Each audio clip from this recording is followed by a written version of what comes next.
ہیں تو آپ کی روزی ہے. جو بھی آئے ہیں آپ شروع سے دیکھ لیجئے کہ آپ کو کھانا کہاں سے ملنا شروع ہوا, دودھ کہاں سے ملنا شروع ہوا, لقمے کہاں سے ملنا شروع ہوئے, کتنی محنت کی تھی آپ نے, کچھ بھی نہیں کی تھی. آگے جب جوان ہو کہتے اب کون کھلائے گا؟ بھائی اتنا جو تجربہ تھا وہ سارا بیکار, اب کیسے کھلائیں گے؟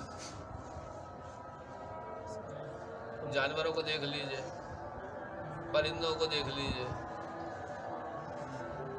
ان کو روزی کہاں سے مل رہی ہے؟ یعنی ایک فقیر ہے وہ 35 سال سے 40 سال سے بھیک مانگے جا رہا ہے. بھائی اگر فقیر تھے تو یہ 40 سال سے فقیر کیسے ہو؟ اس کا مطلب یہ اس کو پیشہ بنایا ہوا ہے, وہ فقیر نہیں ہے, اس کا پیشہ یہ ہے مانگنا. اس کو عادت پڑ گئی ہے کہ مجھے کھانا ہے رسوائی کے ساتھ, ذلت کے ساتھ کھانا ہے.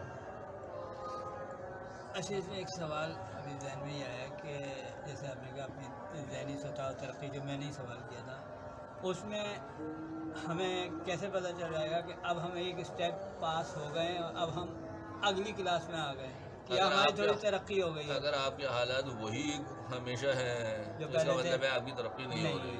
مثلا پہلی کلاس میں آپ فیل ہو گئے تو کیا ہوگا؟ وہی پہلی کلاس پڑھتے رہیں گے. ہاں, اگر اس میں پاس ہو گئے تو آپ دوسری کلاس کے امتحان شروع ہوں گے. ہاں, یہ فرق کہاں سے پتہ چلے گا؟ حالات سے. آپ کے حالات ویسے ہی ہیں, اخلاق ویسے ہی ہے, کردار وہی ہے, اس کا مطلب ہے آپ وہی ہے.